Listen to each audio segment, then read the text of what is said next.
Hello, beautiful and exciting people. How we doing? How we doing?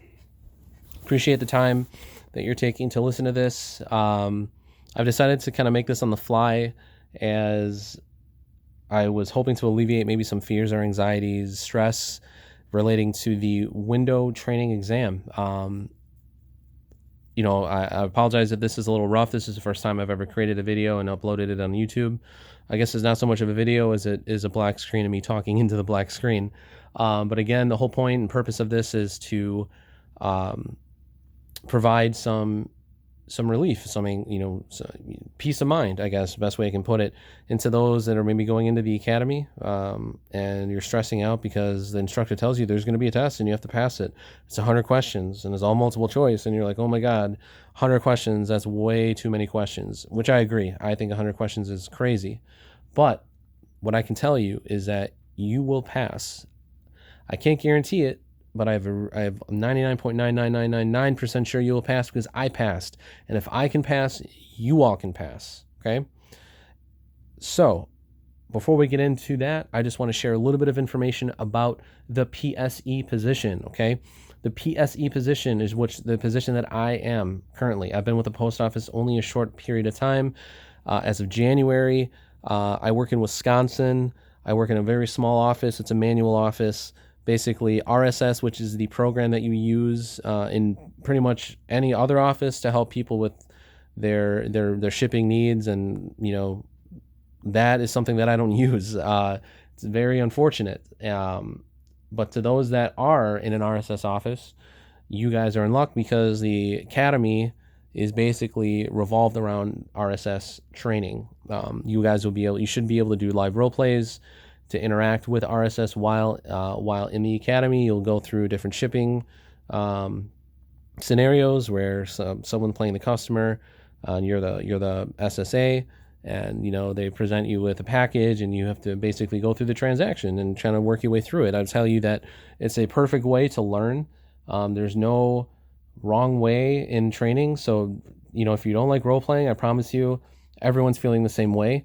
And the best thing you can do is just own it and be a part of it and be, engaged in that moment, because those things will help you once you graduate from academy and pass that exam and get into the real world of the post office. So with that, again, the PSE, Postal Support Employee, that's what it stands for.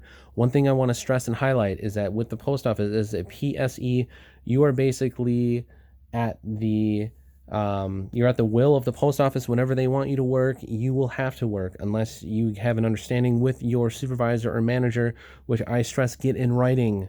Have them. There's a form you fill out for time off. Make sure you take a picture of it, because I want to tell you guys that within that first probationary period, which is either 90 working days or 120 calendar days, for any reason, if you miss work unexcused, they can dismiss you.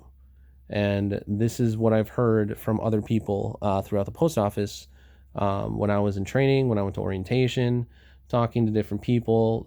That is the one thing that they stress to me, is that get through the probationary period and you'll be fine.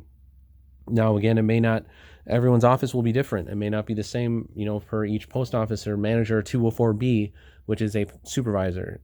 You may have a really cool supervisor that is understanding.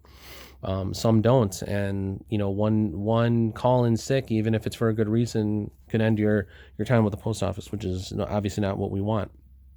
The orientation, if you guys have already attended orientation, I will tell you, if those who haven't, they will hype up the post office to no avail. They will say that is the greatest place to work on planet Earth. You have so many opportunities to advance. It's basically to have you guys buy into the organization. And I'm not disputing that there aren't opportunities to advance, but the time frame that it'll take you to get there is something that you guys need to understand. In some offices that are larger, as a PSE, you may be converted to a career employee a lot faster than others. The one thing I will tell you that's exciting is that with the new union contract that's coming out, that should be ratified soon, is that after 2 years as a PSE and a level 20 office or higher, you'll be automatically converted. If you're wondering what a level 20 office is, that's a great question. I think it has to deal with the size and the time, the amount of hours that you're open on a daily basis, and that you can get from your postmaster. As a PSE, you have to work whenever they tell you. I think I've already said that. So They may have you work and come in at 2 in the morning, 3 in the morning, or 4 in the morning, and they may have you work split shifts. So they may have you start at 4 a.m., work till 10, take a 2-hour break, and come back and work another 4 or 5 hours. That is something that is a reality of the situation. So I need you guys to understand that. Hopefully that was explained to you. As a PSE, in regards to like benefits, you are provided health benefits and dental benefits right away. They're not the best because it's part of the United States Postal Service health plan. And you essentially you will get coverage. It's not the best coverage. The paycheck premiums are a little high in my opinion. I pay for me plus my daughter, and I had the first deduction out of my check. It was like $160, and for dental, there's no orthodontic coverage. It's very basic. So just keep that in mind, that as soon as you start progressing and you get converted, the benefits will improve immensely.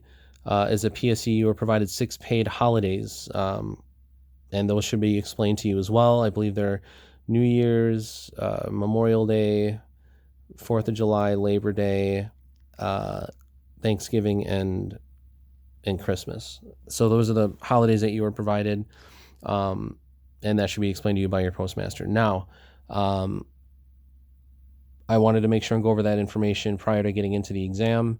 With the exam, if I think of anything else, I may add it at the end. So just bear with me, guys. As again, I'm trying to do this on the fly, and I'm thinking of all this information and trying to sort it out so that it makes sense to you. So academy. So depending on where you're located in the country will vary with how your academy is ran. I'm in Wisconsin. I went to Milwaukee for my academy. I am fortunate that the guy who ran the academy was one who helped design the book that you guys are getting. So I had a little bit of an advantage there. He, the instructor was with the post office for almost 30 years, been doing it a long time, and has a very high pass rate for his class. What I will tell you is that you all will pass this exam again. I said that earlier, and I'll say it again. The only thing that you have to do is pay attention and be active and engaged in the training, and I promise you will pass. The academy itself ran for me Wednesday, Thursday, Friday, break on the weekend, come back Monday, Tuesday, Wednesday. Wednesday was the last day of academy, and then Thursday was when we took the exam. We actually went to a different post office, which you probably all will. Why they do that? I mean, they do it for a reason. They really wasn't explained. For us, it was because the computer room was in that different post office building. The exam itself is 100 questions, multiple choice. Everything that you need to know is in the book. They will ask you the same questions many times in different variations, not to trick you, but to make sure that you understand the essentials of what they feel is to be window certified. A lot of the same questions that I recall, it was, what is the max weight of priority package, which is 70 pounds? What is the max combined length and girth of a priority package, which is 108 inches? What is the max size for a retail ground package? 130 inches combined length and girth. So those are the things that you guys will go over. I can tell you that I was asked that 70-pound question, 108-inch question, I want to say at least 10 to 15 times. Now, that may be different for you because each bank of questions are different. There's 100 questions, and each person will get a different bank of questions. In the exam room, you should have a proctor sitting in the back, making sure that no one is deciding to get cute and trying and copy off each other's exams. It wouldn't pay off because, again, the questions are different. The materials that you are given, the training book, cannot be taken home, and you cannot take pictures of it. This is due to people apparently in the beginning when they came out with this were filing complaints that they were studying and not getting paid. So then that spoiled it for everyone else going forward. That's what I was told. Whether or not that's the actual case remains to be seen. But the first day that you guys go there is going to be very overwhelming. They're going to throw a bunch of information at you. You're going to leave that first day wondering, oh my God, how am I going to remember this? I promise you, every day that you guys go back, your instructors should be going over that material from the previous day, and they should be highlighting, this will probably be on the test. You write that down. You write down the things that they say are going to be on the test, so that way you're not trying to, page through the book that you're given, because it's a lot of book. There's a lot of pages. So for me, I just wrote everything down on the first 4 pages, and just highlighted them with the highlighters that you're given. Make sure that if you have the ability that you talk to your classmates and that you guys quiz each other on the last day. You should be given 2 hours of study time prior to taking the exam. So in that last day, when you go to the other post office for the first hour and a half to 2 hours, you are going over the last module, which really doesn't pertain to anything on the test. And then the union comes in, and then they'll talk to you. Of course, nothing on the test relating to the union. After that, you'll go to lunch, and then you'll given a 2-hour study time. And then after that is when you guys take the exam. It's all on the computer. So, don't worry. It's not like pencil paper. You don't have to do any math. So it's not like you have to do any arithmetic or anything like that. Everything is pretty straightforward. I'm trying to think of anything else I can go over with you guys.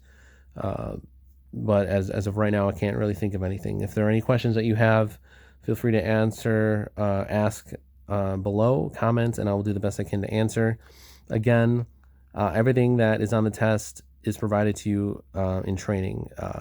So hopefully I'm able to provide some relief. What I will say is that I did watch a couple videos prior to going into the academy, and there was a video on there that said that you are given a percentage after you take the test. That is false. You're either given eligible or ineligible, and when you hit submit and after you complete the test, it doesn't tell you that. You have to report to the proctor in the room. They will bring you up the results up, and it'll just say eligible or ineligible. It does not tell you how many you got wrong, how many you got right. That's pretty straightforward. From there, they'll give you a packet of information, and basically you go to your on-the-job training. On-the-job training is basically either for 24 to 40 hours. It's more than likely at a different post office with a specific certified on-the-job training instructor. So that's kind of the next steps leading up to after what you can expect from the academy. Guys, just do the best you can to be engaged in it. I promise you, it's going to seem like a ton of information, but you will learn it. You guys will pass. I have more faith. If I can do it, then you can do it. And ultimately, when that's done, you go into your post offices. It's, that's when you start your journey. And if you guys have any other questions, please comment below. I'll do the best I can to answer them. I hope this was informational. I apologize if it was kind of back and forth or a little bit all over the place, as my brain kind of works in crazy ways. It was more for just those that are feeling anxious about the test.